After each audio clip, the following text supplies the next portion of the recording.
ಅದರಲ್ಲಿ election commission involve ಆಗಿದೆ ಅಂತ ನೀವು ಪ್ರೂವ್ ಮಾಡಿದ್ರು ಕೂಡ ಅವ್ರ ಮೇಲೆ ಯಾವುದೇ ಕ್ರಮ ಸಾಧ್ಯ ಇಲ್ಲ. ನಮ್ಮ ಓಟ್ ಎಲ್ಲಿಗೆ ಹೋಯ್ತು, ಏನಾಯ್ತು, ಯಾವುದೂ ನಮಗೆ ಕೇಳುವಂತ ಹಕ್ಕಿಲ್ಲ. ಅದನ್ನ ನಾವಲ್ಲೇ ಹೇಳಿದ್ರು, EVM ಮಿಷಿನ್ ಟೆಸ್ಟ್ ಮಾಡೋ ಹಕ್ಕು ಇಲ್ಲ. ಬರ್ಕಲ್ ಪ್ರಭಾಕರ್ ಅವರು ಅದನ್ನೇ ಒತ್ತು ಹೇಳಿದ್ದು, ನಾವು ಅಪಾಯದಲ್ಲಿ, ಈ ದೇಶ ಅಪಾಯಕ್ಕೆ ಒಳಗಾಗಬಹುದು, ಫ್ಯಾಸಿಸಂಗೆ ಗುರಿಯಾಗಬಹುದು. ಈ ಬಹುದು ಬಿಟ್ಟಾಕ್ಬೇಕು. ಬಂದ್ಬಿಟ್ಟಿದೀವಿ ನಾವು, ಅದ್ರೊಳಗೆ ಇದೀವಿ ನಾವು, ಬ್ಲ್ಯಾಕ್ ಹೋಲ್ ಒಳಗೆ ಕಾಲಿಟ್ಟಾಯ್ತು. ರಾಹುಲ್ ಗಾಂಧಿ ಅವರು ಎಲ್ಲ ಕಡೆ ಎಕ್ಸ್ಪೋಸ್ ಮಾಡ್ತಾರೆ, ಬಹಳ ಚೆನ್ನಾಗಿ ಅನ್ಸ್ತದೆ. ಓಹೋ, ಎಷ್ಟು ರಾಹುಲ್ ಗಾಂಧಿ ಅವರು ಎಷ್ಟು ಎಕ್ಸ್ಪೋಸ್ ಮಾಡಿದ್ರು, ಫೈಲ್ಸ್ ತಂದ್ರು, ಇಲ್ಲಿಂದ ಬೆಂಗಳೂರು ಸೆಂಟ್ರಲ್ ತಂದು ಏನ್ ಮಾಡ್ತಿದ್ದೀರಪ್ಪ? ಮಹಾದೇವ್ ಇಲ್ಲಿ ಬೆಂಗಳೂರು ಸೆಂಟ್ರಲ್ ಕಳ್ತನ ಆಯ್ತು ಅನ್ನೋದನ್ನ ಬೆಂಗಳೂರು ಮಾತ್ರ ಅಲ್ಲ, ಕರ್ನಾಟಕದಲ್ಲಿ 6 ಕಾನ್ಸ್ಟಿಟ್ಯೂನ್ಸಿಗಳು ಕಳ್ತನ ಆಗಿದ್ದಾವೆ. ಇರ್ಲಿ, ಯಾವುದೋ ಒಂದು, ಅದು ಕೂಡ ನಮ್ಮ ಸಿವಿಲ್ ಸೊಸೈಟಿ ಜನನೇ ಎದ್ದು ಬಿದ್ದು ರೆಡಿ ಮಾಡಿ ತಗೊಂಡೋಗಿ ಡಾಕ್ಯುಮೆಂಟ್ಸ್ ಕೊಟ್ಟು ಅವ್ರ ಕೈಕಾಲು ಹಿಡಿದು ದಯವಿಟ್ಟು ಮಂಡಿಸ್ರಪ್ಪ ಅಂತ ಕೇಳಿಸ್ಕೊಂಡು ಕೊನೆಗೆ ನಮ್ಮ ರಾಹುಲ್ ಗಾಂಧಿ ಅವರು ಕೊನೆಗೂ ಒಪ್ಕೊಂಡು ಅವ್ರು ಬಂದು ಮಂಡನೆ ಮಾಡಿದ್ರು. ಅದೇ ದೊಡ್ಡ ವಿಚಾರ. ಮಾಡಿದ್ಮೇಲೆ ಇಡೀ ರಾಜ್ಯ ಸರ್ಕಾರ ಇದೆ ಕೈಯಲ್ಲಿ. ಮಾಡಿದ್ದೇನೆ ನೀವು ಕನಿಷ್ಠ ಪಕ್ಷ ಕೇಳಕ್ಕಾಗ್ತಿರ್ಲಿಲ್ವಾ ನಿಮ್ಗೆ? ರಿಎಲೆಕ್ಷನ್ ಮಾಡ್ಬೇಕಿಲ್ಲಿ ಅಂತ ಅಷ್ಟು ಕಾಮನ್ ಸೆನ್ಸ್ ಇಲ್ವಾ ನಿಮ್ಗೆ? ಇಗೋ, ನಾವೆಲ್ಲರೂ ಕೂಡ ಅನೇಕ ವರ್ಷಗಳಿಂದ ಈ ದೇಶದ ಸಂವಿಧಾನ ಮತ್ತು ಪ್ರಜಾತಂತ್ರವನ್ನು ಉಳಿಸ್ಕೊಳ್ಳಿಕ್ಕೆ ಹಗಲಿರುಳು ಕೆಲಸ ಮಾಡ್ತಿರೋ, ಇಲ್ಲಿ ಕೂತಿರೋರು ನಾನೆಲ್ಲ ಗಮನಿಸ್ತಾ ಇದ್ದೆ. ಎಲ್ಲರೂ ಕೂಡ ಕೆಲಸ ಮಾಡಿರೋರೇ ಬಂದು ಕೂತಿದ್ದೀವಿ ಇಲ್ಲೆಲ್ಲವೂ ಕೂಡ. ಹಾಗೆ ಸುಮ್ಮನೆ ಒಂದು ವಿಚಾರವಾಗಿ ಬಂದು ಥಿಯರಿಯಾಗಿ ಕೇಳ್ಕೊಳ್ಳೋರು ಇಲ್ಲಿ ಯಾರು ಇಲ್ಲ ಈ ಹಾಲಲ್ಲಿ. ಎಲ್ಲರೂ ನಾವು ಚೆನ್ನಾಗಿ ಕೆಲಸ ಮಾಡೋದು ಅಂತವ್ರು ಕೂತಿದ್ದೀವಿ. 2023-24 ನಾವು ಬಟ್ಟೆ ಹರ್ಕೊಂಡು ಕೆಲಸ ಮಾಡಿದ್ದೀವಿ, ಚಪ್ಪಲಿ ಹರ್ಕೊಂಡು ಕೆಲಸ ಮಾಡಿದ್ದೀವಿ, ಸಾಕಷ್ಟು ಸಾಲ ಸೋಲ ಮಾಡ್ಕೊಂಡು, ಆರೋಗ್ಯ ಕೆಡಿಸ್ಕೊಂಡು, ಬಿಸ್ನೆಸ್ ಹಾಳು ಮಾಡ್ಕೊಂಡು ಕೆಲಸ ಮಾಡಿದ್ದೀವಿ ನಾವೆಲ್ಲರೂ ಕೂಡ. ಅದರಿಂದ ದೊಡ್ಡ ಒಂದು ರಿಸಲ್ಟು ತಂದಿದ್ದೀವಿ, ದೊಡ್ಡ ಕೊಡುಗೆನೂ ಕೊಟ್ಟಿದ್ದೀವಿ ರಾಜ್ಯಕ್ಕೆ, ಈ ದೇಶಕ್ಕೆ ಕೊಟ್ಟಿದ್ದೀವಿ. ಆದರೆ ಸಡನ್ ಆಗಿ ಇದೀಗ 1.5 ವರ್ಷ ಆದಮೇಲೆ ನಾವು ಯಾವ ಪರಿಸ್ಥಿತಿಯಲ್ಲಿ ಬಂದು ನಾವು ನಿಂತಿದ್ದೀವಿ ಅಂತ ಹೇಳಿದ್ರೆ, ನಾವೆಲ್ಲ ಏನು ಕೆಲಸ ಮಾಡಿದ್ವೋ, ಏನು ವಿಧಾನಗಳು ಅಳವಡಿಸಿದ್ವೋ, ಏನು ಕಲ್ತ್ವೋ, ಅದೆಲ್ಲ ಕೂಡ ಔಟ್ಡೇಟೆಡ್ ಆಗಿರುವಂಥ ಸಂದರ್ಭದಲ್ಲಿ ಬಂದು ನಿಂತುಬಿಟ್ಟಿದ್ದೀವಿ. ಔಟ್ಡೇಟ್ ಆಗಿಬಿಟ್ಟಿದೆ. ಈಗ ನಾವೇನು 23ರಲ್ಲಿ ನಾವು ಮಾಡಿದ್ವೋ, 24ರಲ್ಲಿ ಏನು ಮಾಡಿದ್ವೋ, ಅದನ್ನೇ ಹೋಗಿ ಈಗ 28-29ಕ್ಕೆ ನಾವು ಮಾಡ್ತೀವಿ ಅಂದರೆ ನಮ್ಮಂತೂ ಮೂರ್ಖರು ಯಾರು ಇಲ್ಲ. 23 ಹೇಳಿದ್ರು, ಕರ್ನಾಟಕದ ಮಾಡಲ್ನ ತೊಗೊಂಡೋಗಿ ಬಿಹಾರಲ್ಲೂ ಕೂಡ ಇಟ್ಟು ಮಾಡಿದ್ವಿ. ಆಗಿ ರಿಸಲ್ಟ್ ಏನು? ಡೌನ್. ಅಲ್ಲಲ್ಲ, ಎಲ್ಲೋಗಿ ನಾವು ಮಾಡಿದ್ರು ಆಗಲ್ಲ ಈಗ. ಯಾಕಂದ್ರೆ ಸೀನೇ ಚೇಂಜ್, ಗ್ರೌಂಡೇ ಚೇಂಜ್. ನಮಗೆ ಅಷ್ಟಿಷ್ಟು ಸ್ಪೇಸ್ ಇತ್ತು, ಆ ಸ್ಪೇಸ್ನ ಬಳಸ್ಕೊಂಡು ನಾವು ಮಾಡಿದ್ವಿ. ಈಗ ಆ ಸ್ಪೇಸ್ ಇಸ್ ಗಾನ್. ಸೊ ಅಂಥ ಒಂದು ಗಂಭೀರ ಸ್ಥಿತಿಯಲ್ಲಿ ಬಂದು ನಾವು ನಿಂತಿದ್ದೀವಿ. ಡೆಮಾಕ್ರಸಿ ಈಸ್ ಡೆಡ್ ಅನ್ನೋ ಪಾಯಿಂಟಿಗೆ ಬಂದು ನಿಂತಿದ್ದೀವಿ. ಈ ಸೀರಿಯಸ್ನೆಸ್ ಜೊತೆ ನಾವು ವಿಚಾರನ ನಾವು ತಗೊಂಡು ನಾವು ಅಡ್ರೆಸ್ ಮಾಡಬೇಕಾಗಿದೆ. ಈ SIR ಅನ್ನುವಂತಹ ಸಂವಿಧಾನದಲ್ಲಿ ಇಲ್ದಿರುವಂತಹ, ಯಾವ ಕಾನೂನು ಪುಸ್ತಕದಲ್ಲೂ ನಮ್ಮ ಕಾಣಿಸ್ದಲ್ಲಿರುವಂತಹ ಒಂದು ವಿಧಾನವನ್ನ ತಂದು ನಮ್ಮ ದೇಶದ ಮೇಲೆ ಹೇರ್ತಾ ಇದ್ದಾರೆ. ಎಲ್ಲೂ ಇಲ್ಲ, ನಿಮಗೆ ಸಂವಿಧಾನದಲ್ಲೂ ಸಿಗಲ್ಲ, ಯಾವ ಕಾನೂನು ಪುಸ್ತಕದಲ್ಲೂ ಸಿಗಲ್ಲ. ಅದನ್ನ ತಂದು ಈಗ ತಲೆ ಮೇಲೆ ಕುಂದ್ರಿಸಿರು ಡಮಾರ್ ಅಂತೇಳಿ. ಇದನ್ನ ನಾವು ಅರ್ಥ ಮಾಡ್ಕೊಳ್ಳೋಕ್ಕೋಸ್ಕರ ಬಹಳ ಚೆನ್ನಾಗಿ ಎಲ್ಲರೂ ಕೂಡ ವಿವರಿಸಿದ್ದಾರೆ. ನಾನು ಒಂದೊಂದು ಲೈನಲ್ಲಿ ಅವ್ರು ಹೇಳಿದ ವಿಚಾರಗಳನ್ನ ಅಷ್ಟೇ ಟಚ್ ಮಾಡಿಬಿಡುತ್ತೀನಿ. ಇದರ ಸ್ಪಿರಿಟ್ ಏನು, ಇದರ ಎಥಿಕ್ಸ್ ಏನು, ಇದರ ಒಂದು ಎಫೆಕ್ಟ್ ಏನು, ಇದರ ಡೇಂಜರ್ ಏನು ಅನ್ನೋದ್ರ ಬಗ್ಗೆ ಅವ್ರು ಏನೇನು ಗಮನಕ್ಕೆ ತಂದ್ರೋ ಅದನ್ನು ಒಂದೊಂದು ಪಾಯಿಂಟ್ನ ಮಾತ್ರ ನಾವು ಗಮನಿಸ್ಕೊಂಡು ಹೋಗೋಣ. ಇದರ ಎಸೆನ್ಸ್, ಇದರ ಸ್ಪಿರಿಟ್ ಏನು ಅನ್ನೋದ್ರ ಬಗ್ಗೆ ಶಿವಸುಂದರ್ ಕ್ಲಿಯರ್ ಕಟ್ ಆಗಿ ಹೇಳಿದ್ರು. ಇದುವರೆ ತನಕ ನಮ್ಮ ಚುನಾವಣಾ ವ್ಯವಸ್ಥೆಯ, ಚುನಾವಣಾ ಆಯೋಗದ ಮೇನ್ ಸ್ಪಿರಿಟ್ ಇದ್ದಿದ್ದೇನಪ್ಪ ಅಂದರೆ, ನಮ್ಮ ದೇಶದಲ್ಲಿ ಯಾರ್ಯಾರು ಹುಟ್ಟಿದ್ದಾರೆ, ಯಾರ್ಯಾರು ವಾಸ ಮಾಡಿದ್ದಾರೆ, ಎಲ್ಲೇ ಇದ್ರೂ ಕೂಡ, ಗುಡ್ಡ ಗಾಡು ಅವರೆಲ್ಲೇ ಇದ್ರೂ ಕೂಡ ಹುಡುಕಿ ಅವರನ್ನ ನಮ್ಮ ಚುನಾವಣಾ ಪ್ರಕ್ರಿಯೆಯಲ್ಲಿ ಒಳಗೊಳ್ಳುವಂತೆ ಮಾಡಬೇಕು ಅನ್ನೋದೇ ಇಡೀ ಎಲೆಕ್ಷನ್ ಕಮಿಷನ್ನ ಸ್ಪಿರಿಟ್ ಆಗಿದ್ದದ್ದು. ಈಗ ಎಲೆಕ್ಷನ್ ಕಮಿಷನ್ನ ಸ್ಪಿರಿಟ್ ಇಸ್ ಚೇಂಜ್. ಈಗ ಯಾರೆಲ್ಲ ನಮಗೆ ಬೇಡವಾಗಿದ್ದಾರೋ, ನಮಗೆ ಯಾರು ಬೇಡ ಅಂತ ಅನ್ನಿಸ್ತಾರೋ ಅಂಥವ್ರನ್ನ ಹುಡುಕಿ ಹೊರಗಾಕ್ರಿ. ಎಲೆಕ್ಷನ್ ಪ್ರೋಸೆಸ್ಸಿಂದ ಹೊರಗೆ ಹಾಕೋದು. ಆ ಸ್ಪಿರಿಟ್ಟಿಂದ ಈ ಒಂದು ಇಡೀ ಪ್ರೋಸೆಸ್ ಅನ್ನೋಂಥದ್ದು ಶುರುವಾಗಿದೆ. ಸೊ ಹಾಗಾಗಿ ಇದು ಒಳಗೊಳ್ಳುವುದಲ್ಲ, ಇದು ಹೊರಗಾಕುವಂಥ ಒಂದು ಸ್ಪಿರಿಟಿಂದ ನಡೀತಿದೆ. ಇದರ ಎಥಿಕ್ಸ್ ಏನು? ನಮ್ಮ ಇಡೀ ಚುನಾವಣಾ ಪ್ರಕ್ರಿಯೆ ಎಥಿಕ್ಸ್ ನಿಂತಿದ್ದಂಥದ್ದು ಒಂದು ಧರ್ಮ ಅಂತ ಕರಿತೀವಲ್ಲ, ಒಂದು ಧರ್ಮ. ಏನು ಧರ್ಮ? ನೀನು ಯಾವುದೇ ಭಾಷೆಗೆ ಸೇರಿದ್ರು, ಯಾವ ಜಾತಿಗೆ ಸೇರಿದ್ರು, ಯಾವ ಲಿಂಗಕ್ಕೆ ಸೇರಿದ್ರು, ಯಾವ ಧರ್ಮಕ್ಕೆ ಸೇರಿದ್ದು, ಯಾವ ಪ್ರಾಂತ್ಯಕ್ಕೆ ಸೇರಿದ್ರು, ಯಾವ ವರ್ಗಕ್ಕೆ ಸೇರಿದ್ರು, ಎಷ್ಟೇ ಓದಿದ್ರು ಓದಿಲ್ಲ ಅಂತ ಹೇಳಿದ್ರು, ಎಲ್ಲವರಿಗೂ ಒಂದೇ ಮೌಲ್ಯ, ಒಂದೂ ಮತ ಅನ್ನೋದು ನಮ್ದಿದ್ದಂಥ ಎಥಿಕ್ಸ್. ಅದು ನಮ್ಮ ಧರ್ಮ. ಅದನ್ನೇ ಪರ್ಕಾಲ್ ಪ್ರಭಾಕರ್ ಅವರು ಹೇಳಿದ್ದು. ಆದರೆ ನಮ್ಮ ಎಥಿಕ್ಸ್ನ ವಿರುದ್ಧವಾಗಿ ಅವ್ರು ಮಾಡಕ್ಕೆ ಹೊರಟಿದ್ದಾರೆ. ಇಲ್ಲಿ ಎಲ್ಲರಿಗೂ ಮತ ಅಲ್ಲ, ಇಲ್ಲಿ ಕೆಲವರಿಗೆ ಮಾತ್ರನೇ. ಅಂದ್ರೆ ಅವರು ಬಯಸುತ್ತಿರುವಂತ ಹಿಂದುತ್ವ ರಾಷ್ಟ್ರದ ಹಿಂದೂಗಳಿಗೂ ಅಲ್ಲ, ಅದನ್ನು ತಪ್ಪಾಗಿ ಅರ್ಥ ಮಾಡ್ಕೋಬಾರ್ದು. ಅವರು ಬಯಸುವಂತ ಹಿಂದುತ್ವ ರಾಷ್ಟ್ರದ ಪರವಾಗಿ ಯಾರಿರ್ತಾರೆ ಅವ್ರಿಗೆ ಮಾತ್ರನೇ ವೋಟರ್ ರೋಲಲ್ಲಿ ಇರಲಿಕ್ಕೆ ಅವಕಾಶ. ಯಾರ್ಯಾರು ಇದನ್ನ ಸರ್ವಧರ್ಮದ ಭಾರತವಾಗಿರ್ಲಿಕ್ಕೆ ಬಯಸ್ತಾರೆ ಅಂಥವ್ರಿಗೆ ಇದರಲ್ಲಿ ಅವಕಾಶ ಇಲ್ಲ. ಅವರೆಲ್ಲ ಕೂಡ ಅನುಮಾನಾಸ್ಪದ ವ್ಯಕ್ತಿಗಳು. ಅವ್ರನ್ನ ಯಾವಾಗ ಬೇಕಾದ್ರೂ ಕಿತ್ತು ಬಿಸಾಕ್ಬೋದು ಇದನ್ನ. ಸೊ ಹಂಗಾಗಿ ಇದ್ರ ಒಟ್ಟು ನಮ್ಮ ಈ ಚುನಾವಣಾ ಧರ್ಮ ಏನಿತ್ತು, ಪ್ರಜಾತಂತ್ರದ ಧರ್ಮ ಏನಿತ್ತು, ಅದರ ವಿರುದ್ಧವಾದ ದಿಕ್ಕಿನಲ್ಲಿ ನಮ್ಮ SIR ಹೊರಟಿದೆ. ಸೊ ಇದನ್ನ ಅಲ್ಟಿಮೇಟ್ಲಿ ಇದರ ಎಸೆನ್ಸ್ ಏನು? ಪ್ರತಿಯೊಂದು ಕೂಡ ನಮ್ದು ಸರ್ವಾಧಿಕಾರದ ಕಡೆ ಹೋಗ್ತಿರೋ ದಿಕ್ಕಲ್ಲಿ ಇದು ಕೂಡ ಒಂದು ಫ್ಯಾಸಿಸೈಸೇಷನ್ ಆಫ್ ಎಲೆಕ್ಷನ್. ಇಡೀ ಚುನಾವಣಾ ಪ್ರಕ್ರಿಯೆ ಏನಿದೆ ಅದನ್ನ ಮೊದಲು ಕೂಡ ಏನು ನಮ್ಮಲ್ಲಿದ್ದಂಥ ಚುನಾವಣಾ ಪ್ರಕ್ರಿಯೆ ಎಲ್ಲ ಬಹಳ ಚಂದವಾಗಿತ್ತು, ಕಾಂಗ್ರೆಸ್ನವರೆಲ್ಲ ಬಹಳ ಚೆನ್ನಾಗಿ ಮಾಡ್ಕೊಂಡು ಬಂದಿದ್ರು ಅಂತಲ್ಲ. ಅದು ಸಾಕಷ್ಟು ಭ್ರಷ್ಟವಾಗಿತ್ತು. ಅದರಲ್ಲೂ ಕೂಡ ಎಲ್ಲ ಜಾತಿ ಧರ್ಮ ಇವನ್ನೆಲ್ಲ ಬಳಸ್ಕೊಳ್ತಿದ್ರು. ಇವೆಲ್ಲವೂ ಕೂಡ ಅನೇಕ ಲೋಪಗಳಿತ್ತು ಅದನ್ನೆಲ್ಲವೂ ಕೂಡ. ಆದರೆ ಅದೆಲ್ಲ ಇದ್ರೂ ಕೂಡ ಒಂದು ಪ್ರಜಾತಂತ್ರದ ಚೌಕಟ್ಟಿನ ಒಳಗಡೆನೆ ಇದ್ದಂತಹ ಅನೇಕ ಭ್ರಷ್ಟಾಚಾರ, ಅನೇಕ ಒಂದು ಕಲ್ಮಶಗಳಿಂದ ಕೂಡಿದಂಥ ಒಂದು ವ್ಯವಸ್ಥೆ ಆಗಿತ್ತು. ಆದರೆ ಈಗ ಸೆಟಪ್ ಎ ಚೇಂಜ್. ಈ ಪ್ರಜಾತಂತ್ರ ಯಂತ್ರಪ್ಪ ಅಂದ್ರೆ ಇದು ಸರ್ವಾಧಿಕಾರಿ ಪ್ರಜಾತಂತ್ರ ವ್ಯವಸ್ಥೆಗೆ ನಮ್ಮನ್ನು ಶಿಫ್ಟ್ ಮಾಡ್ತಿದ್ದಾರೆ. ಸರ್ವಾಧಿಕಾರಿ ಪ್ರಜಾತಂತ್ರ ವ್ಯವಸ್ಥೆ ಇದು. ಅಂದ್ರೆ ಪ್ರಜಾತಂತ್ರ ಡೆಮೋಕ್ರಸಿ ಅನ್ನೋ ಪದ ಕಿತ್ತಾಕಾಗಿಲ್ಲ, ಹಂಗಾಗಿ ಪ್ರಜಾತಂತ್ರ ಮಾತ್ರ. ಆದರೆ ಮಿಕ್ಕಿದ್ದೆಲ್ಲವೂ ಕೂಡ ಸರ್ವಾಧಿಕಾರ. ಯಾರು ಗೆಲ್ಲಬೇಕು, ಯಾರು ಪವರಲ್ಲಿ ಇರಬೇಕು, ಎಷ್ಟು ವರ್ಷ ಇರಬೇಕು, ಎಲ್ಲದನ್ನು ಅವ್ರು ತೀರ್ಮಾನ ಮಾಡುವಂಥ ಒಂದು ಇದಕ್ಕೆ ಇವರು ನಮ್ಮನ್ನು ಕರ್ಕೊಂಡು ಹೋಗ್ತಾ ಇದ್ದಾರೆ ಇಲ್ಲಿ. ಸೊ ಇದರೊಳಗೆ ಈ ಪ್ರಕ್ರಿಯೆ ಡೇಂಜರ್ ಏನು? ಒಂದು ಡೇಂಜರ್ ಏನಪ್ಪಾ ಅಂತ ಹೇಳಿದ್ರೆ, ಇಲ್ಲಿಗೆ ಜನರಿಗೆ ಒಂದಿಷ್ಟು ನಮಗೆ ಒಂದು ಶಕ್ತಿ ಇತ್ತು. ಇಷ್ಟೆಲ್ಲ ಓರೆ ಇದು ಒಂದು ಕೆಟ್ಟ ಪ್ರಜಾತಂತ್ರ ವ್ಯವಸ್ಥೆ ನಮ್ಮಲ್ಲಿ ಇದ್ದಂಥ ಒಳ್ಳೆ ಪ್ರಜಾತಂತ್ರ ವ್ಯವಸ್ಥೆ ಅಲ್ಲ, ಅದ್ರ ಬಗ್ಗೆ ನಾವು ಗ್ಲೋರಿಫೈ ಮಾಡಬಾರ್ದು. ಆದರೆ ಒಂದು ಶಕ್ತಿ ನಮ್ಮಲ್ಲಿತ್ತು. ನಮಗೆ ಬೇಕಾದವ್ರನ್ನ ಗೆಲ್ಲಿಸ್ಕೊಳ್ಳೋ ಶಕ್ತಿ ಇರಲಿಲ್ಲ. ನಮಗೆ ಒಂದು ದಲಿತರ ಪಕ್ಷ ಬರಲಿ, ಒಂದು ಬಡವರ ಪಕ್ಷ ಬರಲಿ, ಒಂದು ಮಹಿಳಾ ಒಂದು ಪ್ರಾತಿನಿಧ್ಯ ಇರುವಂಥ ಪಕ್ಷ ಬರಲಿ, ಅದು ಆ ಶಕ್ತಿ ನಮಗಿಲ್ಲ ಈ ಪ್ರಜಾತಂತ್ರ ವ್ಯವಸ್ಥೆಯಲ್ಲಿ. ಆದರೆ ಒಂದು ಅವಕಾಶ ಇತ್ತು. ನಮಗೆ ಯಾರಾಗದಿಲ್ವೋ, ನಮ್ಗೆ ಯಾರ ಬಗ್ಗೆ ಸಿಟ್ಟಿದೆಯೋ, ಯಾರು ನಮ್ಗೆ ವಿರುದ್ಧ ಅಂತ ಅನಿಸ್ತದೋ ಅವ್ರನ್ನ ಕೆಡವುದಾಯ್ತು ಪವರಿಂದ. ಸುಮಾರು ಸರಿ ಕೆಡವಿದೀವಿ ನಾವು ನಮ್ಗೆ ಆಧಾರನ. ಅದನ್ನು ಇಂದಿರಾ ಗಾಂಧಿಗೂ ಬಿಟ್ಟಿಲ್ಲ, ವಾಜಪೇಯಿಗೂ ಬಿಟ್ಟಿಲ್ಲ, ಯಾರಿಗೂ ಬಿಟ್ಟಿಲ್ಲ, ಸುಮಾರು ಜನರನ್ನು ಕೆಡವಿದೀವಿ ನಾವು. ಆ ಕೆಡುವ ಪವರ್ ನಮ್ಮ ಜನರ ಕೈಯಲ್ಲಿತ್ತು. ಯಾಕಂದ್ರೆ ನಮ್ಮ ಹತ್ರ ಅಷ್ಟು ಓಟ್ ಇತ್ತು. ನಮ್ಮೆಲ್ಲ ಕೂಡ ಒಂದು ಜನಾಕ್ರೋಶ ರೂಪುಗೊಳ್ತು ಅಂದ್ರೆ ಇನ್ಕಂಬೆನ್ಸಿ ಅಂತ ನಾವು ಕರಿತೀವಿ. ಜನಾಕ್ರೋಶ ನಮಗೆ ಬೆಳೀತು ಅಂದ್ರೆ ನಾವು ಕೆಡುತ್ತಿದ್ವಿ ಅವ್ರನ್ನ. ಹಂಗಾಗಿ ಯಾವುದೇ ಪಕ್ಷ ಇದ್ರು ಇನ್ನು ಏರ್ತಾರೆ ಬೀಳ್ತಾರೆ. ಅವ್ರು 5 ವರ್ಷ ಇರ್ತಾರೆ, 10 ವರ್ಷ ಇರ್ತಾರೆ, 15 ವರ್ಷ, ಒಟ್ಟೆ ಏರ್ತಾರೆ ಬೀಳಲೇಬೇಕು ಅವರು. ಅವ್ರನ್ನ ಕೆಡುತ್ತಿದ್ವಿ ನಾವು ಕೆಳಗಡೆ. ಹಂಗಾಗಿ ಅವರು ಸ್ವಲ್ಪ ಹೆದರೋರು. ಅರೆ ಜನ ಪೂರ್ತಿ ನಮ್ಮನ್ನು ಎದುರಾಕೊಂಡ್ಬಿಟ್ರೆ ಉಳಿಯಲ್ಲಪ್ಪ ಅಂತ ಅವ್ರಿಗೆ ಭಯ ಇರೋರು. ಇಲ್ಲ, ಹಂಗಾಗಿ ಅಲ್ಪ ಸ್ವಲ್ಪ ಏನಾದರೂ ಮಾಡ್ಬಿಡ್ಬೇಕು ಅವ್ರಿಗೆ. ಯಾವುದೋ ಒಂದು ಸ್ಕೀಮ್ ಮಾಡಿಬಿಡ್ಬೇಕು, ಇನ್ನೊಂದೇನೋ ಮಾಡಬೇಕು, ಅದು ಸ್ವಲ್ಪ ಮಾಡಬೇಕು, ಇದು ಸ್ವಲ್ಪ ಮಾಡಬೇಕು. ಇಲ್ಲಾಂದ್ರೆ ಜನರನ್ನ ಹೆಂಗಾದ್ರೂ ಮಾಡಿಡಬೇಕು. ಜನರ ಬಗ್ಗೆ ಒಂದು ಸ್ವಲ್ಪ ಭಯ ಅವ್ರ ಮನಸ್ಸಲ್ಲೂ ಕೂಡ ಇತ್ತು. ಈಗ ಹಂಗಲ್ಲ. ಈಗ ನಥಿಂಗ್. ನೀವೇನಾದರೂ ಅನ್ಕೊಳ್ಳಿ, ನೀವು ನಮ್ಮನ್ನು ಬೈಕಳ್ರಿ, ಏನೇ ಮಾಡ್ರಿ, ನಾವಂತೂ ಪವರ್ ಇರೋದು ಗ್ಯಾರಂಟಿ. ಅವ್ರು ಮೊದಲೇ ಹೇಳಿದ್ರಲ್ಲ, ಅಮಿತ್ ಶಾ ಈಗಲ್ಲ 10 ವರ್ಷದಿಂದನೇ ಅವ್ರ ಭವಿಷ್ಯ ನುಡಿದ್ಬಿಟ್ರು.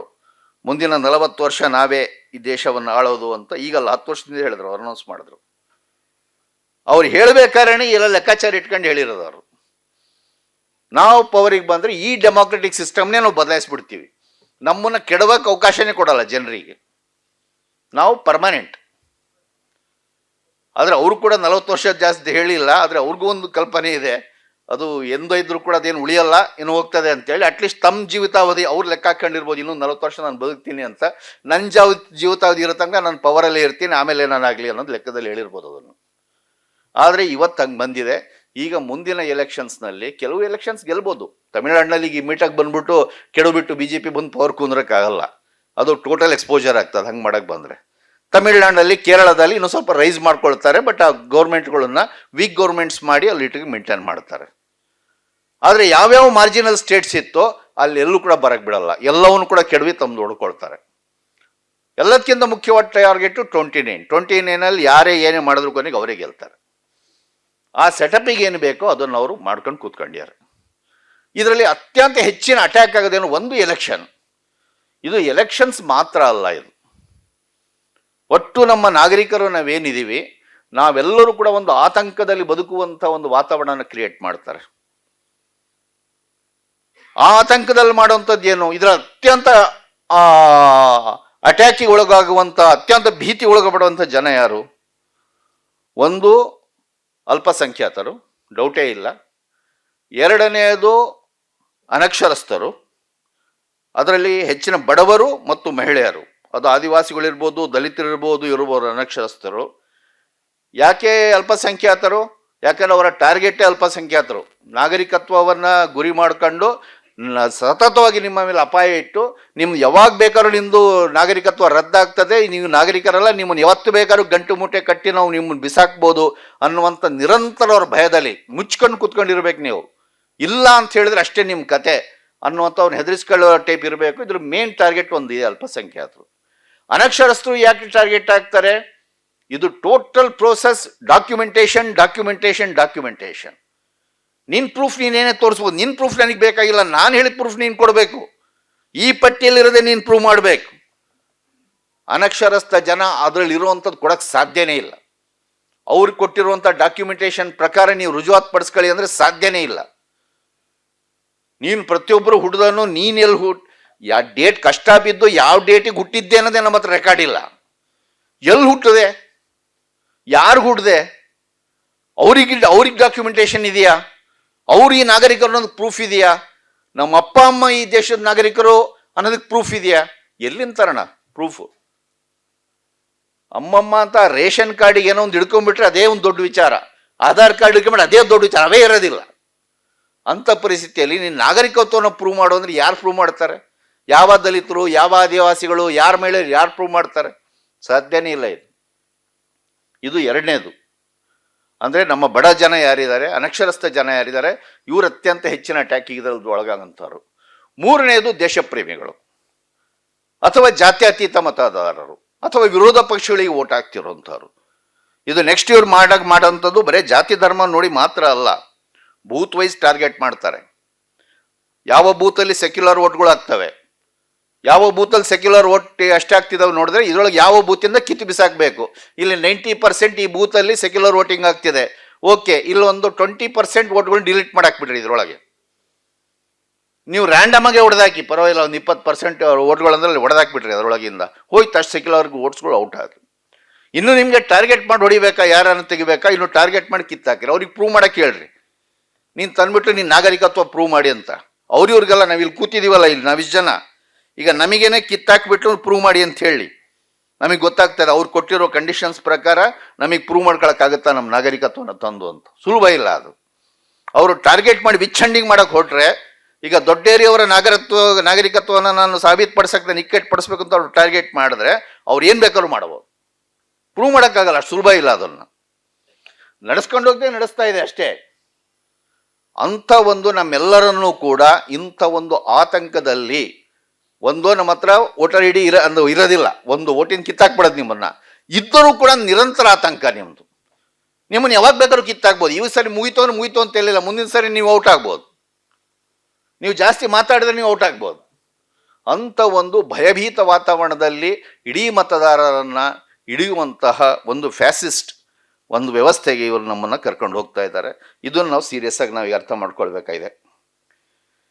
ಇದರಲ್ಲಿ ಡೇಂಜರ್ ಆಫ್ ಡಿಜಿಟಲೈಸೇಷನ್ ಅದ್ರ ಬಗ್ಗೆ ನಮ್ಮ ಮಾಧವ್ ದೇಶಪಾಂಡೆ ಅವರು ಬಹಳ ಅದ್ಭುತವಾಗಿ ಅವ್ರು ಹೇಳಿದ್ರು. ಅದನ್ನು, ಆ ಮಾತಿನ ಸೀರಿಯಸ್ನೆಸ್ನ ನಾವು ಅರ್ಥ ಮಾಡ್ಕೋಬೇಕು.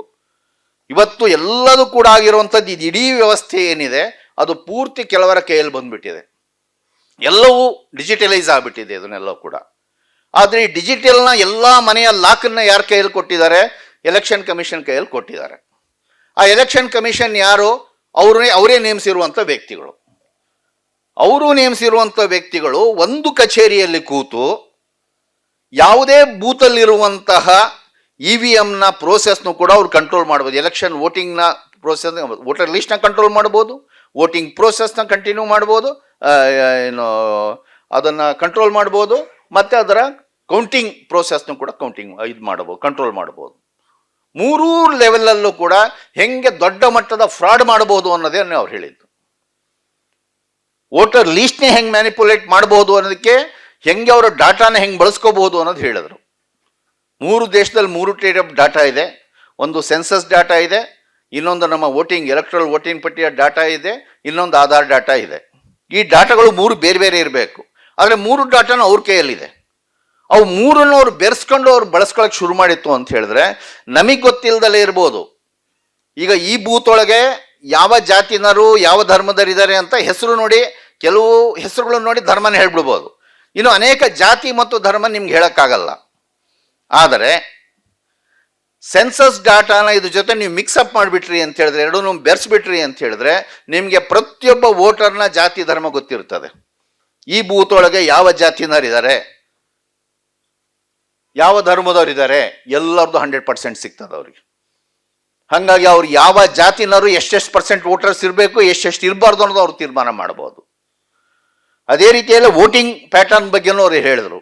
ಈ 3 ಕಂಟ್ರೋಲ್ ಯೂನಿಟ್ಗಳು ಏನಿದಾವೆ, ಒಂದು ಬ್ಯಾಲೆಟ್ ಯೂನಿಟ್ ಇರ್ಬೋದು, ಮತ್ತೆ VVPAT ಇರ್ಬೋದು, ಮತ್ತೆ ಕಂಟ್ರೋಲ್ ಯೂನಿಟ್ ಏನಿರ್ಬೋದು, ಈ 3 ಯೂನಿಟ್ಗಳ ನಡುವಿರುವಂಥ ಸಂಬಂಧನ ಪ್ರೋಗ್ರಾಮಿಂಗ್ ಮಾಡೋದ್ರೊಳಗೇನೆ ಹೆಂಗೆ ಕಂಟ್ರೋಲ್ ಮಾಡಬಹುದು, ಅದು ಹೆಂಗೆ ಕೆಲಸ ಮಾಡಬೇಕು ಅನ್ನೋದನ್ನು ಕೂಡ ಮೊದಲೇ ಹೆಂಗೆ ಪ್ರೋಗ್ರಾಮ್ ಮಾಡಿ ಇಡಬಹುದು, ಅದನ್ನ ಏನು ರಿಸಲ್ಟ್ ಔಟ್ಕಮ್ ಬರ್ಬೋದು ಅನ್ನೋದು ಮಾಡ್ಬೋದು.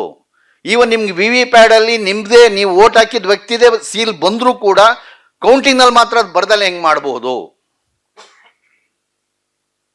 ಇಡೀ ರಿಸಲ್ಟ್ಗಳನ್ನೇ ಒಂದನ್ನು ಬದಲಾಯಿಸಿ ಮಾಡಬೇಕು, ಅದಲು ಮಾಡಬೇಕು, ಇಡೀ ರಿಸಲ್ಟ್ನೇ ಹೆಂಗೆ ಅದಲು ಮಾಡಬಹುದು ಅನ್ನೋದನ್ನೆಲ್ಲ ಹೇಳ್ತಾ ಅವರು ಒಂದು ಬಹಳ ಕ್ಲಿಯರ್ ಕಟ್ ಆಗಿ ಹೇಳಿದ್ರು.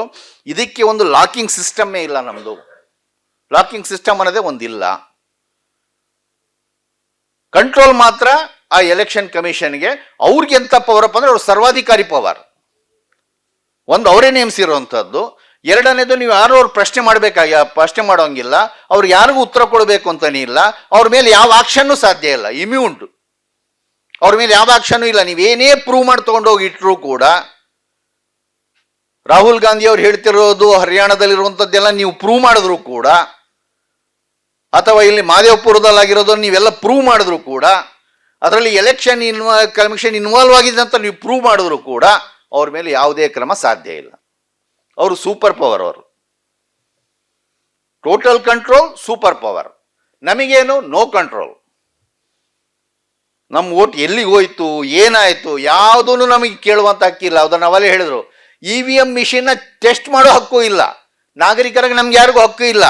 ಓನ್ಲಿ ಪಾರ್ಟಿನರ್ ಮಾತ್ರ ಹೋಗ್ಬೋದು. ಆ ಪಾರ್ಟಿನರ್ ಹೋದ್ರು ಕೂಡ ಮುಟ್ಟಂಗಿಲ್ಲ. ಅವ್ರ ಕೈ ಕಟ್ಕೊಂಡು ಅವ್ರು ತೋರಿಸಿ ಡ್ರಾಮಾ ನೋಡ್ಬೇಕಷ್ಟೇ. ನೀವು ನೋಡಿ ಎಸ್ ಆರ್ ನೋ ಅಂತ ಹೇಳ್ಬೇಕು. ನೀವು ನೋ ಅಂತ ಹೇಳಿದ್ರೆ ನಿಮ್ಗೇನು ವ್ಯಾಲ್ಯೂ ಇಲ್ಲ, ಅಷ್ಟೇ ನೀವು ಹೇಳ್ಬೋದು ಅಷ್ಟೇ. ಅದನ್ನ ಇಂಥ ಒಂದು ಪರಿಸ್ಥಿತಿಗೆ ತಂದಿಟ್ಟಿದ್ದಾರೆ. ಹಂಗಾಗಿ ಎಲೆಕ್ಷನ್ ಪ್ರೋಸೆಸ್ ನಮ್ಮ ಕಂಟ್ರೋಲಲ್ಲೇ ಇಲ್ಲ, ಇಟ್ ಇಸ್ ಗಾನ್. ಇದು ಅವರ ವ್ಯಕ್ತಿಗಳ, ಅವರ ಕಂಟ್ರೋಲಲ್ಲಿ ಇರುವಂತಹ ಎಲ್ಲ ಅಂಕಿ ಸಂಖ್ಯೆಗಳ ಮೋಡಿಯಾಟ. ಆ ಮೋಡಿಯಾಟದಲ್ಲಿ ನಮ್ಮನ್ನು ಕರ್ಕೊಂಡು ಹೋಗ್ತಿದ್ದಾರೆ ಅನ್ನೋದನ್ನು ಅವ್ರು ಮುಂದಿಟ್ಟಿದ್ದಾರೆ. ಸೊ ಇದು ಅಲ್ಟಿಮೇಟ್ ಪರಿಸ್ಥಿತಿ. ಸೊ ಹಂಗಾಗಿ electoral process is gone, it is dead. So ಈಗೇನು ಮುಂದೇನು ಮಾಡ್ತೀವಿ? ಸೊ ಮುಂದೇನು ಮಾಡ್ತೀವಿ ಅನ್ನೋದಕ್ಕೋಸ್ಕರ ಫಸ್ಟ್ ಆಫ್ ಆಲು ಪರ್ಕಲ್ ಪ್ರಭಾಕರ್ ಅವರು ಅದನ್ನೇ ಒತ್ತು ಕೊಟ್ಟು ಹೇಳಿದ್ದು, ನಾವು ಅಪಾಯದಲ್ಲಿ, ಈ ದೇಶ ಅಪಾಯಕ್ಕೆ ಒಳಗಾಗಬಹುದು, ಫ್ಯಾಸಿಸಮ್ಗೆ ಗುರಿಯಾಗಬಹುದು, ಈ ಬಹುದು ಬಿಟ್ಟಾಕ್ಬೇಕು. ಬಂದ್ಬಿಟ್ಟಿದ್ದೀವಿ, ನಾವು ಅದರೊಳಗೆ ಇದ್ದೀವಿ, ನಾವು ಬ್ಲ್ಯಾಕ್ ಹೋಲ್ ಒಳಗೆ ಕಾಲಿಟ್ಟಾಯ್ತು. ಇದನ್ನ ಈ ದೇಶ ದುರಂತ, ಈ ದೇಶದ ವಿರೋಧ ಪಕ್ಷಗಳು ಮೊದಲು ಅರ್ಥ ಮಾಡ್ಕೋಬೇಕಾಗಿತ್ತು. ಅದನ್ನು ಅವ್ರು ಅರ್ಥ ಮಾಡ್ಕೊಳ್ಳೋದೆಲ್ಲ ಹೋಗ್ತಿರುವಂಥದ್ದು ಅತಿ ದೊಡ್ಡ ದುರಂತ. ಅದನ್ನು ಬಿಹಾರಲ್ಲಿ ಬಾಯ್ ಬಡ್ಕೊಂಡ್ರು. ಅದನ್ನೇ ತಾರರ್ ಅವ್ರು ಹೇಳಿದ್ದು, ಬಾಯ್ ಬಡ್ಕೊಂಡ್ರು. ವೋಟ್ ಚೋರಿ, ವೋಟ್ ಚೋರ್ ಗದ್ದಿ ಚೋರ್, ವೋಟ್ ಚೋರ್ ಗದ್ದಿ ಚೋರ್. ಜನ ಎಲ್ಲ ಕೂಗಾಡಿದ್ರು, ದೊಡ್ಡ ರ್ಯಾಲಿ ಆಯ್ತು, ಎಲ್ಲ ಆಯ್ತು. ಇಲ್ಲಿ ಎಲ್ಲವನ್ನು ಕದ್ದಿದ್ದಾರೆ ಅಂತ ಹೇಳಿದ್ರು. ಎಲ್ಲ ಮುಗೀತು, ಎಲ್ಲ ಪಾಟ್ನಾದಲ್ಲಿ ದೊಡ್ಡ ರ್ಯಾಲಿ. ಎಸ್ ಫೈನ್, ಚಲೋ ಎಲೆಕ್ಷನ್ಗೆ ಹೋಗೋಣ. ಮತ್ತೆ ಎಲ್ಲ ಕದ್ಕೊಂಡು ಹೋಗಿದ್ದಾರೆ ಅಂತ ಹೇಳಿ, ಎಲ್ಲ ದೊರಡೆ ಆಗಿದೆ ಅಂತ ಹೇಳಿ ಮತ್ತೆ ನಡ್ರಿ ಎಲೆಕ್ಷನ್ಗೆ ಹೋಗೋಣ. ಅವ್ರಿಗೆ ಅರ್ಥನೇ ಆಗ್ತಾ ಇಲ್ಲ, ಏನಾಗ್ತಾ ಇದೆ ಅನ್ನೋದು ಅವ್ರಿಗೆ ಅರ್ಥ ಆಗ್ತಾ ಇಲ್ಲ. ರಾಹುಲ್ ಗಾಂಧಿ ಅವರು ಎಲ್ಲ ಕಡೆ ಎಕ್ಸ್ಪೋಸ್ ಮಾಡ್ತಾರೆ, ಬಹಳ ಚೆನ್ನಾಗಿ ಅನ್ಸ್ತದೆ. ಓಹೋ, ಎಷ್ಟು ರಾಹುಲ್ ಗಾಂಧಿಯವರು ಎಷ್ಟು ಎಕ್ಸ್ಪೋಸ್ ಮಾಡಿದ್ರು, ಹೆಚ್ ಫೈಲ್ಸ್ ತಂದ್ರು, ಇಲ್ಲಿಂದು ಬ್ಯಾಂಗ್ಳೂರ್ ಸೆಂಟ್ರಲ್ ತಂದು ಏನ್ ಮಾಡ್ತಿದ್ದೀರಪ್ಪ? ಮಹಾದೇವ್ ಇಲ್ಲಿ ಬೆಂಗಳೂರು ಸೆಂಟ್ರಲ್ ಕಳ್ತನ ಆಯ್ತು ಅನ್ನೋದನ್ನ ಬೆಂಗಳೂರು ಮಾತ್ರ ಅಲ್ಲ, ಕರ್ನಾಟಕದಲ್ಲಿ 6 ಕಾನ್ಸ್ಟಿಟ್ಯೂನ್ಸಿಗಳು ಕಳ್ತನ ಆಗಿದ್ದಾವೆ.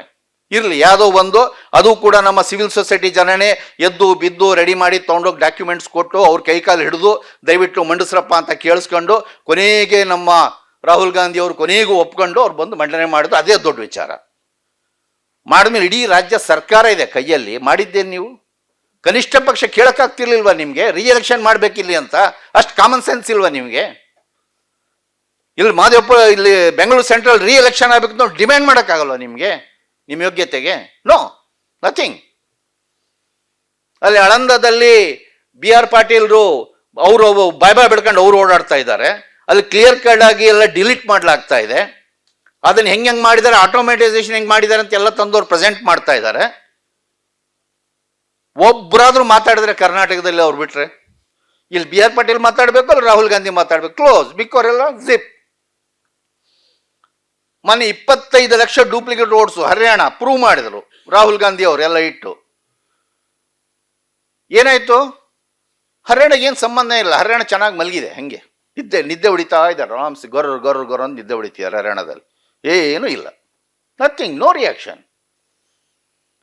ರಾಹುಲ್ ಗಾಂಧಿ ಅವರು ಒಂದು ಸೆಮಿನಾರ್, ಸಂಶೋಧನೆ, ಒಂದು ನಾವು ಸಿಂಧೂ ನಾಗರಿಕತೆಯ ಮತ್ತೊಂದು ಕುರುಹು ನಮಗೆ ಸಿಕ್ಕಿದೆ, DNA ಟೆಸ್ಟ್ ಆಗಿದೆ, ಇದು ದ್ರಾವಿಡನ್ ಟೆಸ್ಟ್ ಅನ್ನೋದು ಕಂಡುಹಿಡಿಯಲ್ಪಟ್ಟಿದೆ ನೋಡಿ, ಹರಿಯಾಣದಲ್ಲೂ ಡೂಪ್ಲಿಕೇಟ್ ಕೋಟ್ ನಾವು ಪತ್ತೆ ಹಚ್ಚಿದ್ದೇವೆ. ಓಕೆ, ವೆರಿ ಗುಡ್ ಇನ್ವೆಸ್ಟಿಗೇಷನ್, ಒಳ್ಳೆ ಇಂಟೆಲೆಕ್ಚುಯಲ್ ವರ್ಕ್ ಮಾಡಿದ್ದೀರಾ ನೀವು.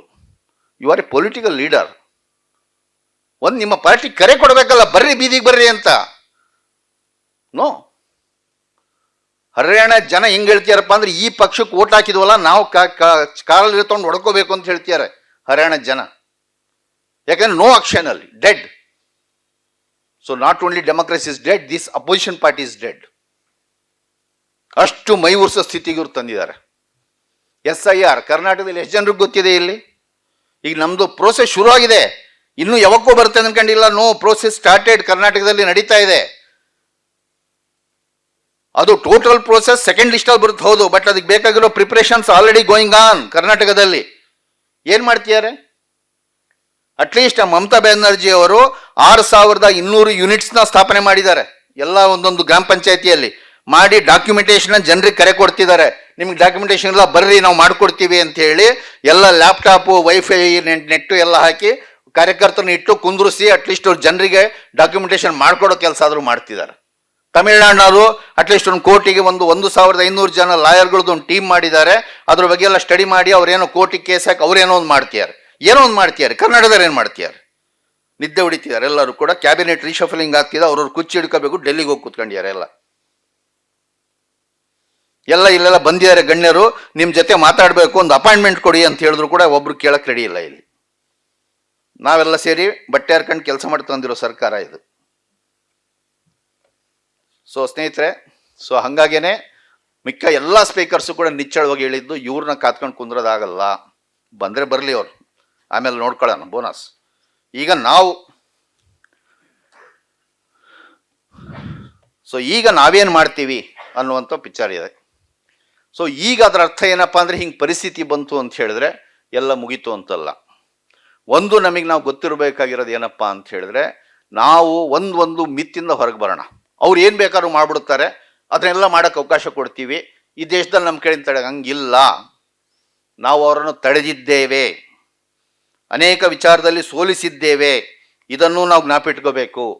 ನಮ್ಮಲ್ಲಿ ಒಂದು ನಿರಾಶೆಯಾಗಿ ನಾವು ಮಾತಾಡ್ಕೊಳ್ಳೋದಿರ್ತದೆ, ಮತ್ತೆ ಅವ್ರನ್ನ ಬಹಳ ಅಭೇದ್ಯ ಶಕ್ತಿಯಾಗಿ ಮಾಡ್ಕೊಳ್ತೀವಿ. CA NRC ಅವರು ತಂದು ಈ ದೇಶದ ಅಲ್ಪಸಂಖ್ಯಾತರ ನಾಗರಿಕತ್ವವನ್ನು ಪೂರ್ತಿ ಒಂದು ಇದರಲ್ಲಿ ಇಡಕ್ಕೆ ಅವ್ರು ಟ್ರೈ ಮಾಡಿದ್ರು. CA NRC ಇಂಪ್ಲಿಮೆಂಟ್ ಆಯ್ತಾ? ಇಲ್ಲ. ಈ ದೇಶದ ಜನ ಅದನ್ನು ಸೋಲ್ಸಿದ್ರು. CAA NRC NPR ಮಾಡಕ್ಕೆ ಬಿಡಲಿಲ್ಲ. ಅವರು ಇಂಪ್ಲಿಮೆಂಟೇಷನ್ ಮಾಡಲೇಬೇಕು ಅಂತ NPR ತರೋ ಅಷ್ಟೊತ್ತಿಗೆ 10 ರಾಜ್ಯ ಸರ್ಕಾರಗಳು ನಮ್ಮ ರಾಜ್ಯಗಳಲ್ಲಿ ನಾವು ಏನೇ ಕಾರಣಕ್ಕೂ ಇಂಪ್ಲಿಮೆಂಟ್ ಮಾಡಲ್ಲ ಅನ್ನುವಂತಹ ತೀರ್ಮಾನಗಳನ್ನು ಅಸೆಂಬ್ಲಿಯಲ್ಲಿ ತಗೊಳ್ಳುವಂಥ ದೊಡ್ಡ ಬೀದಿ ಹೋರಾಟ ನಡೀತು. ಇಡೀ ದೇಶ ಪ್ರೇಮಿಗಳು ಸೇರ್ಕೊಂಡು ಫೈಟ್ ಮಾಡಿ ನಾವು ಸೋಲ್ಸಿದ್ದೀವಿ. ನಮ್ಮ ಗೆಲುವನ್ನು ನಾವು ಮರಿಬಾರದು. ಅವರು ಇಡೀ ದೇಶದ ರೈತರ ಭೂಮಿಯನ್ನ ಮತ್ತು ಬೆಳೆಯನ್ನ ಈ ಅದಾನಿ ಅಂಬಾನಿಗೆ ಅಡ ಇಡಲಿಕ್ಕೋಸ್ಕರ 3 ಕೃಷಿ ಕಾಯ್ದೆಗಳನ್ನು ತರಕೊಟ್ರು. ಮಾಡಕ್ಕಾಯ್ತಾ? ಆಗ್ಲಿಲ್ಲ. ಅದನ್ನ ಯಾರು ಸೋಲ್ಸಿದ್ದು? ಇದೇ ದೇಶದ ಜನ. 770 ಜನ ಪ್ರಾಣ ತ್ಯಾಗ ಮಾಡಿ ಇಡೀ ಡೆಲ್ಲಿಯಲ್ಲಿ ಹೋಗಿ ಅವರ ಕುತ್ತಿಗೆಯಲ್ಲಿ ಹಿಡ್ಕೊಂಡು ಹೋರಾಟ ಮಾಡಿ ಮಾಡಿರುವಂಥದ್ದು. ಹೋದ ಎಲೆಕ್ಷನ್ನಲ್ಲಿ ಮೋದಿ ಅವರು ಏನ್ ಹೇಳಿದ್ರು? 400 ಪಾರ್ ಅಂತ ಹೇಳಿದ್ರು. 400 ಪಾರ್ ಮುಟ್ಟಕ್ ಬಿಟ್ಟು ಅವರಿಗೆ, 300 ಮುಟ್ಟಕ್ ಬಿಟ್ಟು ಅವರಿಗೆ, ಓನ್ಲಿ 272 ಅವ್ರ ಮಿನಿಮಮ್ ಮಾರ್ಕ್ ಅದನ್ನು ಮುಟ್ಟಕ್ ಬಿಟ್ಟುವ ಇಲ್ಲ. 2 ಕೋಲ್ಗಳನ್ನ ಇಟ್ಕೊಂಡು ಪವರಿಗೆ ಬಂದಿರೋದವರು. ಈ ಕಡೆ ಒಂದು ಈ ಕಡೆ ಒಂದು ಕೋಲು, 2 ಅವಕಾಶವಾದಿಗಳ 2 ಕೋಲ್ ಹಿಡ್ಕೊಂಡು ಅವ್ರು 10 ಬಂದಿರೋರು ಗದ್ದಿಗೆಗೆ. ಅವರು 2 ಆಪರ್ಚುನಿಸ್ಟ್ಗಳನ್ನ ಇಟ್ಕೊಂಡವರು. ಅದು ಕೂಡ 70 ಸೀಟ್ಗಳಲ್ಲಿ ಓಟ್ ಚೋರಿ ಮಾಡಿ ಅವರು ಕ್ಲಿಯರ್ ಕಟ್ಲಿ people defeated them in 2024 elections. ಇದೆಲ್ಲ ಕೂಡ ಕಣ್ಕಟ್ಟು ಮಾಡಿ ಅವ್ರು ಬಂದು ಕೂತ್ಕೊಂಡಿರೋರು. ಅವರು 100 ವರ್ಷಗಳಲ್ಲಿ ಅವರು ಈ ದೇಶವನ್ನು ಮನುವಾದಿ ರಾಷ್ಟ್ರ ಮಾಡ್ತೀವಿ ಅಂತ ಅವ್ರು ಪಣ ತೊಟ್ಟಿದ್ರು. 100 ವರ್ಷಗಳ ಕನಸು ಈಡೇರ್ತಾ? ಬಿಟ್ಟಿಲ್ಲ. ಅದನ್ನು ತಡೆದವ್ರು ಯಾರು? ಈ ದೇಶದ ಜನರೇ. ಇವತ್ತು ನೀಲಿನ ಕಂಡ್ರೆ ಎಷ್ಟು ಭಯ ಆಗ್ತದೆ ಕೇಸರಿಗೆ? ಭಯ ಇದೆಯೇ ಇಲ್ಲೋ? ಇವತ್ತು ಜೈ ಭೀಮ್ ಘೋಷಣೆ ಅವ್ರಿಗೊಂದು ಸವಾಲಾಗಿ ನಿಂತಿದೆಯೋ ಇಲ್ಲೋ? ಸೊ ಹಂಗಾಗಿ ನಮ್ಮ ಶಕ್ತಿನ ನಾವು ಅಂಡರ್ ಎಸ್ಟಿಮೇಟ್ ಮಾಡೋದು ಬೇಡ. ನಾವು ಈ SRIನೂ ಕೂಡ ಜಾರಿಯಾಗಕ್ಕೆ ಬಿಡಲ್ಲ. ನಾವು ಇದನ್ನೂ ಬಿಡಲ್ಲ. ನಾವು ವಿರೋಧ ಪಕ್ಷದವರೆಗೂ ನಾವು ಹೇಳಬೇಕಾಗಿದೆ. ನಿಮಗೂ ಓದಿತೀವಿ. ನೀವೊಂದು ವೇಳೆ ಇವ್ರಿಗೆ ಅವಕಾಶ ಮಾಡಿ ಈ ಬಿಹಾರ್ನಲ್ಲಿ ತೂರ್ಕೊಂಡಿದ್ರದ್ದು ಹೋಗಂಗೆ ಮತ್ತೆ ನೀವು ಹುಟ್ರೆ ನಿಮಗೂ ಓದಿತೀವಿ. ಈ ದೇಶ ನಮ್ದು, ನಿಮ್ದಲ್ಲ. ಇದನ್ನು ಯಾವುದೇ ಕಾರಣಕ್ಕೂ ಇಲ್ಲ. ಫಸ್ಟ್ ಆಫ್ ಆಲ್ ಈ ಹ್ಯಾಂಡ್ ಪಿಕ್ಡ್ ಎಲೆಕ್ಷನ್ ಕಮಿಷನ್ ಇದೆಯಲ್ಲ, ಇದು ಹೋಗ್ಬೇಕು. ಇದು ಹೋಗಿ ನಿಜವಾದಂತಹ ಅಂಪೈರ್ ಬೇಕು ನಮಗೆ. ಮ್ಯಾಚಿಗೆ ನಿಷ್ಪಕ್ಷವಾದಂಥ ಅಂಪೈರ್ಗಳು ಬೇಕು. ನಂಬರ್ 1. ನಂಬರ್ 2, ಈ ಎಲೆಕ್ಟೋರಲ್ ರೋಲ್ ಏನಿದೆಯೋ ಅಥವಾ ವೋಟರ್ ಪಟ್ಟಿ ಏನಿದೆಯೋ, ಮತದಾರರ ಪಟ್ಟಿ ಏನಿದೆಯೋ, ಅದು ನಮ್ಮ ಗ್ರಾಮ ಪಂಚಾಯಿತಿಗಳಲ್ಲಿ, ನಮ್ಮ ವಾರ್ಡ್ಗಳಲ್ಲಿ ರ್ಯಾಟಿಫೈ ಆಗಬೇಕು. ನಮ್ಮ ಗ್ರಾಮ ಪಂಚಾಯಿತಿಗಳಲ್ಲಿ ಓದಬೇಕು, ಪಟ್ಟಿನ ಹಾಕಿ ಅನೌನ್ಸ್ ಮಾಡಬೇಕು. ನಮ್ಮ ಗ್ರಾಮ ಪಂಚಾಯಿತಿ ಜನ ಒಪ್ಕೋಬೇಕು ಅದನ್ನ. ಹೌದು, ಇವು ಡಿಲೀಟ್ ಆದಾರೆಲ್ಲ ಕರೆಕ್ಟು, ನಮ್ಮವ್ರು ಅಲ್ಲ ಅಂತ ಅವ್ರು ಒಪ್ಕೋಬೇಕು. ಆ ಗ್ರಾಮ ಪಂಚಾಯಿತಿ ಜನ ಇಲ್ಲ, ಅವ್ರು ಇಲ್ಲಿದ್ದಾರೆ, ನಮ್ಮ ಇವರೇ ಅಂತ ಹೇಳಿದ್ರೆ ಮುಚ್ಕೊಂಡು ನೀವು ಸೇರಿಸ್ಬೇಕು ಅವ್ರಿಗೆ. ನಿಮ್ಮ ಡಾಕ್ಯುಮೆಂಟೇಶನ್ ಅಲ್ಲ. ನಮ್ಮ ವಾರ್ಡ್ಗಳಲ್ಲಿ ಆ ಪಟ್ಟಿನ ನಾವು ರೆಡಿ ಮಾಡಲೇಬೇಕು. ಅಂಥ ಪಟ್ಟಿನ ನೀವು ಒಪ್ಪಲೇಬೇಕು. 3ನೇದು, ನಮಗೆ ವಿಶ್ವಾಸ ಇರುವಂಥ ಎಲೆಕ್ಷನ್ ಪ್ರೋಸೆಸ್ ವೋಟಿಂಗ್ ನಡೆಸಬೇಕು, ನಿಮ್ದಲ್ಲ. ಈ ದೇಶದ ಜನರಿಗೆ EVM ಬಗ್ಗೆ ವಿಶ್ವಾಸ ಇಲ್ಲ ಅಂದ್ರೆ ಕಿತ್ತು ಬಿಸಾಕಬೇಕು. ಯಾಕೆ ಬ್ಯಾಲೆಟ್ ಪೇಪರಲ್ಲಿ ವೋಟಿಂಗ್ ನಡೀತಿಲ್ವಾ ಎಲ್ಲ ದೇಶಗಳಲ್ಲಿ? ಇಲ್ಲಿ ಮಾತ್ರ ಏನು ಅಂಥದ್ದು ಬಂದ್ಬಿಟ್ಟಿರೋದು ನಿಮಗೆ? ನಮ್ಗೆ ವಿಶ್ವಾಸ ಇಲ್ಲಪ್ಪ, ಏನೇ ಇರಲಿ ನಮ್ಗೆ ವಿಶ್ವಾಸ ಇಲ್ಲ, ನನಗೆ ಬೇಡ ಅದು. ಈ ದೇಶದ ಜನ ಬೇಡ ಅಂದಮೇಲೆ ಈ ದೇಶ ಜನ ವಿಶ್ವಾಸ ಇಡುವಂಥ ವೋಟಿಂಗ್ ಪ್ರೋಸೆಸ್ಸಲ್ಲೇ ನಡಿಬೇಕು. ಮತ್ತೆ ಈ ಕೌಂಟಿಂಗ್ನಲ್ಲಿ ಮೊದಲು ನಡೆಯುತ್ತಿದ್ದಂತಹ ಈಗ ನಡೀತಿರುವಂಥ ಯಾವುದೇ ಫ್ರಾಡ್ ಇಲ್ಲದೆ ನಿಷ್ಪಕ್ಷಪಾತಿ ಕೌಂಟಿಂಗ್ ನಡೆಯುವಂಥ ಮೆಕ್ಯಾನಿಸಮ್ ಬೇಕು. ಇದಾಗುವ ತನಕನೂ ಕೂಡ ನಾವು ಬಿಡೋದಿಲ್ಲ ಅಂತ ನಾವು ಪಣ ತೊಟ್ಟಬೇಕು. ಅದುವರೆ ತನಕನೂ ಕೂಡ ನೀವು ಕೂಡ ಈ ಎಲೆಕ್ಷನ್ ಪ್ರೋಸೆಸ್ಸಲ್ಲಿ ಹೋಗಬಾರ್ದು, ಇದನ್ನು ರದ್ದುಗೊಳಿಸೋ ತನಕ ಬಿಡಬಾರ್ದು ಅಂತ ಇವ್ರನ್ನೂ ಕೂಡ ಇಳಿಯಂಗೆ ಮಾಡಬೇಕು. ಅಂತ ಒಂದು ದೊಡ್ಡ ಹೋರಾಟಕ್ಕೆ ನಾವೆಲ್ಲರೂ ಕೂಡ ಸಜ್ಜಾಗೋಣ. ಅದಕ್ಕೆ ನಾವೇ ಚಾಲನೆ ಕೊಡೋಣ. ಕರ್ನಾಟಕದಲ್ಲಿ ನಮ್ಮೆಲ್ಲ ಶಕ್ತಿ ಮೀರಿ ನಾವು ದುಡಿಯೋಣ. ನಮಗೆಲ್ಲರೂ ಕೂಡ ದೊಡ್ಡ ಶಕ್ತಿ ಇದೆ, ನಾವೆಲ್ಲರೂ ಕೂಡ ಸೇರಿ ಮಾಡಿದ್ರೆ. ಈಗ ಅದನ್ನೆಲ್ಲ ಪ್ಲ್ಯಾನ್ ಮಾಡುವಂಥ ಸಂದರ್ಭ ಅಲ್ಲ. ಅಟ್ಲೀಸ್ಟ್ ಈ ಸಭೆ ನಮ್ಗೆ ಅದಕ್ಕೆಲ್ಲ ಕೂಡ ಪ್ರೇರಣೆ ಕೊಟ್ಟಿದೆ. ಈ ಎಲ್ಲ ಮಹನೀಯರು, ವಿಶೇಷ ತಜ್ಞರು ಎಲ್ಲ ಕೂಡ ನಮ್ಮನ್ನು ಜಾಗೃತಗೊಳಿಸುವಂತಹ, ಅಟ್ಲೀಸ್ಟ್ ನಾನಂತೂ ನಿನ್ನೆಯಿಂದ ಪಾರ್ಟಿಸಿಪೇಟ್ ಮಾಡ್ತೀನಿ. ಇವತ್ತು ಸಾಕಷ್ಟು ಕಲ್ತಿದ್ದೀನಿ ನಾನು ಈ ಪ್ರೋಸೆಸ್ ಒಳಗೆ. ಸೊ ನಮ್ಮೆಲ್ಲರನ್ನು ಕೂಡ ಈ ಒಂದು 2 ಸಮಾವೇಶಗಳು ನಮ್ಮೆಲ್ಲವೂ ಜಾಗೃತಗೊಳಿಸಿದ್ದಾರೆ. ಆದರೆ ಈ ಜಾಗೃತಿಯನ್ನು ಆದಷ್ಟು ಬೇಗ ಒಂದು ಆ್ಯಕ್ಷನ್ ಪ್ರೋಗ್ರಾಮ್ ಆಗಿ ನಾವು ಕನ್ವರ್ಟ್ ಮಾಡಿ ನಾವು ಬೀದಿಗಿಳಿಯೋಣ. ನಮ್ಮ ದೇಶವನ್ನು ನಾವು ಕಾಪಾಡ್ಕೊಳ್ಳೋಣ ಅಂತ ಹೇಳ್ತಾ ನಾನು ಮಾತು ಮುಗಿಸ್ತೀನಿ. ಎಲ್ಲರಿಗೂ ಜೈ ಭೀಮ್.